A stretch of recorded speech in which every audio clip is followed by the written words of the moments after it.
नमस्कार मंडळी, खाना खास मध्ये तुमचं स्वागत। आज आपण रंगीत चिरोटे करणार आहोत पाकामधले आणि त्यासाठी आपल्याला लागणार आहे 150 ग्रॅम बारीक रवा, 150 ग्रॅम मैदा। हा आपण एका ताटामध्ये किंवा परातीत काढून घ्यायचा आहे। यामध्ये चवीप्रमाणे मीठ घालायचं आहे आणि 1 टेबलस्पून साजूक तुपाचं कडकडीत मोहन गरम असं यामध्ये घालून घ्यायचं आहे। आता सगळं व्यवस्थित मिक्स करा। तूप उकळतं असल्यामुळं सांभाळून करायचं आहे। हे सगळं तूप या पिठाला लावून घ्या। आता आपल्याला या मिश्रणामध्ये 90 ते 100 ml कोमट ते गरम टेम्परेचर असलेलं पाणी घालून चिरोट्याचं पीठ भिजवून घ्यायचं आहे। पाणी सगळं एकदम घालू नका, थोडं थोडं घालून जसं लागेल त्याप्रमाणे घालून पीठ छानपैकी मळून घ्या। फार सैल मळू नका आणि फार घट्ट पण मळू नका। हे पीठ आपल्याला असं छानपैकी मळून घ्यायचं आहे। सगळं तूप जे आहे ते पूर्ण सगळ्या पिठाला लागलं पाहिजे याप्रमाणे।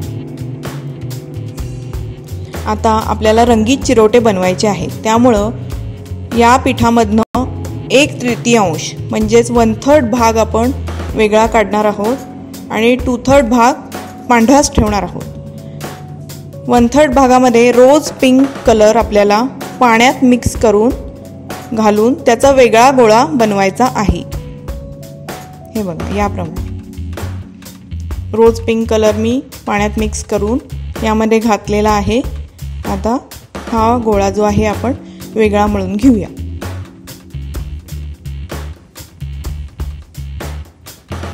तुम्हाला हवा असल्यास तुमच्या आवडीचा रंग तुम्ही घालू शकता, जसं ऑरेंज किंवा पिस्ता वगैरे।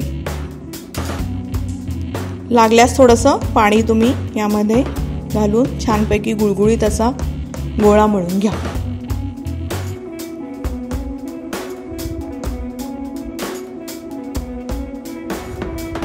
हाताला थोडासा तुपाचा हात लावून घ्या आणि मग व्यवस्थित गोळा मळून घ्या।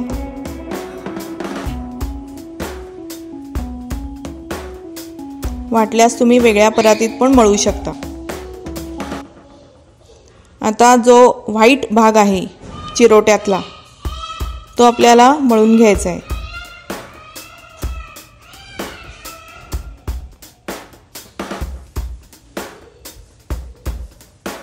हे बघा, याप्रमाणे पिंक कलरचा लहान गोळा आणि व्हाईट कलरचा मोठा गोळा तयार झालेले आहेत। हे आपल्याला 20 मिनिटं रेस्ट करायला ठेवायचं आहे। त्याप्रमाणे आपण करायचं आणि एक ओलं फडकं त्यावर ठेवायचं। दरम्यानच्या काळात आपण साखरेचा पाक करून घेणार आहोत। त्यासाठी 200 ग्रॅम साखर आपल्याला लागणार आहे। त्यामध्ये साधारण 100 ते 125 ml पाणी घालायचं आहे आणि व्यवस्थित असा पाक तयार करून घ्यायचा आहे। सगळी साखर पाकामध्ये व्यवस्थित विरघळली पाहिजे अशी। हे बघा, हा पाक आपल्याला 1 तारी करायचा आहे, त्यानुसार आपण करून घेऊया।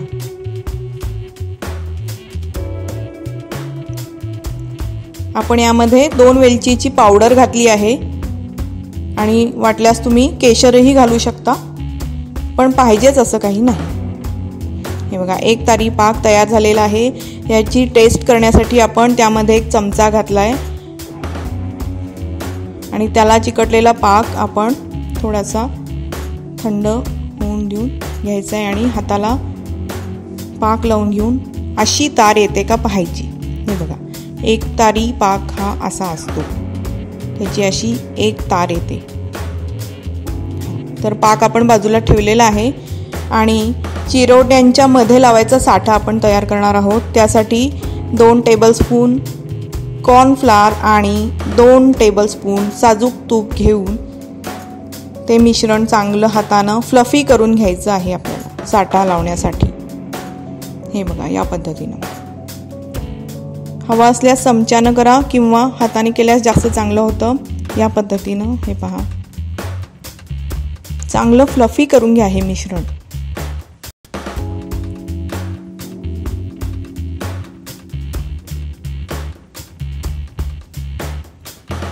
आता 20 मिनिटं झालेली आहेत। आपण चिरोटे लाटायला घेणार आहोत। साधारण मोठ्या लिंबाच्या आकाराचे गोळे करून घ्या पिठाचे। आपल्याला 2 व्हाईट आणि 1 पिंक असा गोळा लागणार आहे। आता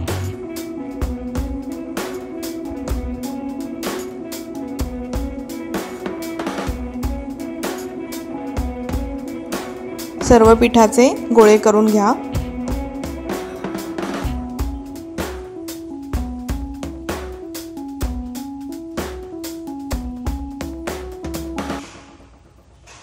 आता आपण चिरोटे लाटण्यास घेणार आहोत।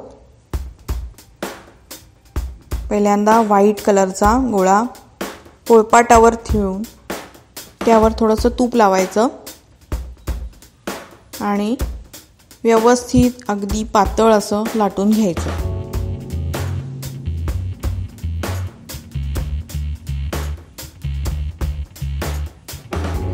पहिल्यांदा आपल्याला या गोळ्यांच्या चपात्या लाटून घ्यायच्या आणि नंतर साटे लावायचे। आधीच साटे लावून ठेवू नका, ते एकमेकाला चिकटतात। साठा हा नंतरच लावायचा असतो, जेव्हा आपण चिरोट्यासाठीची वळकटी तयार करतो तेव्हा। हे बघा, या पद्धतीने पातळ अशी चपाती आपण या पिठाची लाटून घेतलेली आहे।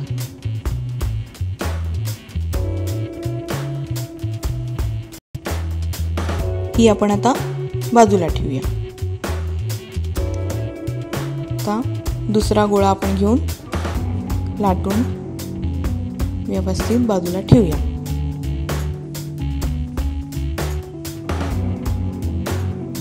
अशा पद्धतीने दुसरी चपाती लाटून झाली आहे। आता कलरचा गोळा घेऊया लाटायला। जरासं तूप लावलं की पोळपाटाला आपली चपाती चिकटत नाही, म्हणून लावून घ्यायचं। आता आपण चिरोट्याची वळकटी तयार करणार आहोत।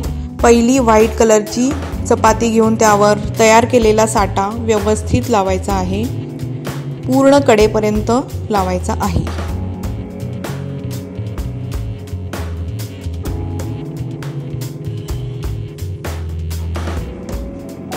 हे बघा, या पद्धतीने पूर्ण कडेपर्यंत साठा लावून घेतलेला आहे। त्याच्यानंतर आपल्याला पिंक कलरची चपाती यावर पसरून घेऊन व्यवस्थित ताणून घेऊन कडेपर्यंत आणायची आहे। मैदा यामध्ये असल्यामुळे व्यवस्थितपणे पीठ ताणलं जातं। एकसारख्या साईजच्या असल्या तर फारच उत्तम चपात्या सर्व। आता यावर परत आपण तयार केलेला फ्लफी साठा लावायचा आहे कडेपर्यंत।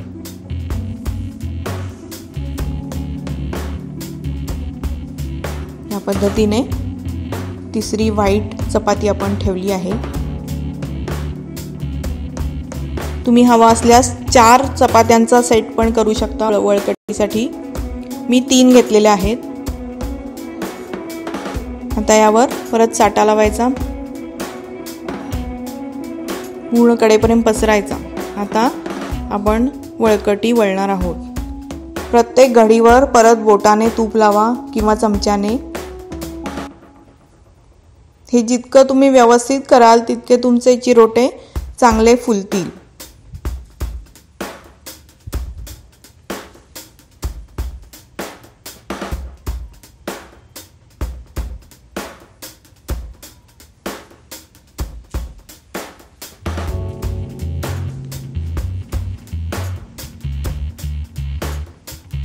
हे बघा, याप्रमाणे कडेला तूप लावून म्हणजे साठा लावून हे आपण सील करून घ्यायचं, दाबून घ्यायचं व्यवस्थित, नाहीतर चिरोटे तळताना उलगडतात। व्यवस्थित दाबून घ्या आणि वळकटी ओल्या फडक्याच्या खाली झाकून ठेवा, जोपर्यंत आपली दुसरी वळकटी होत नाही तोपर्यंत। आता हे कसं कट करायचं ते मी दाखवते आहे चिरोट्यासाठी। तुम्हाला हव्या असलेल्या आकारात तुम्ही कट करून घ्या।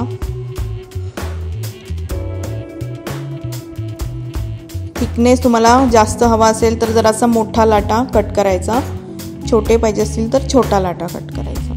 या पद्धतीने किती छान असं डिझाईन तयार झाले हे पहा.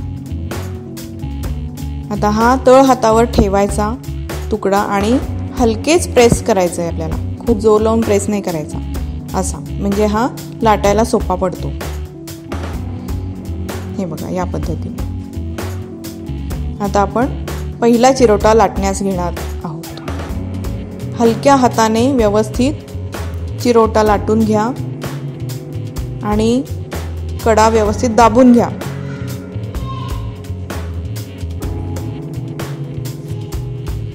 हे बघा या पद्धतीने आपल्याला सर्व चिरोटे लाटून घ्यायचे आहेत.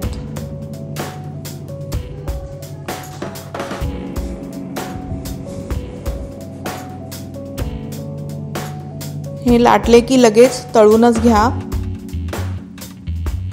आणि गरमागरम पाकात आपल्याला तळलेले चिरोटे लगेचच घालायचे आहेत. हे बघा याचे पदर सुटण्यासाठी गरम तेल आपल्याला त्याच्यावर हळूवारपणे उडवायचं आहे, त्यानं त्याचे पदर सुटतात. हे असे तेल सुरुवातीला गरम अगदी तापवून घ्या, मग थोडंसं सिम केलं तरी चालेल. या पद्धतीने आपल्याला सर्व आपले तयार झालेले चिरोटे तळून घ्यायचे आहेत व्यवस्थितपणे. हलका बदामी रंग येईपर्यंत हे तळून घ्या.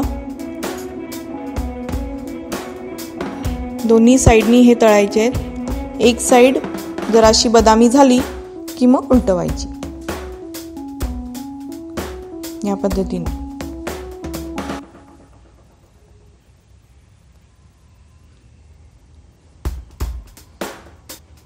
हे बघा ऑलमोस्ट चिरोटे व्यवस्थित तळले गेलेले आहेत.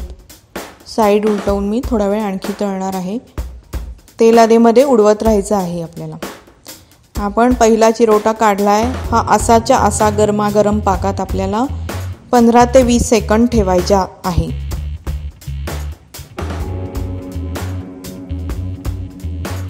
हे बघा पाकात घातला की आपण वरून पण त्याच्यात पाक ओतायचा.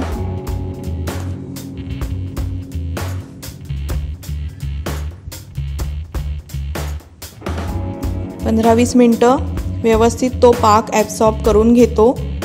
त्यानंतर आपल्याला काढून एका थाळीत ते सगळे सेट करायचे आहेत.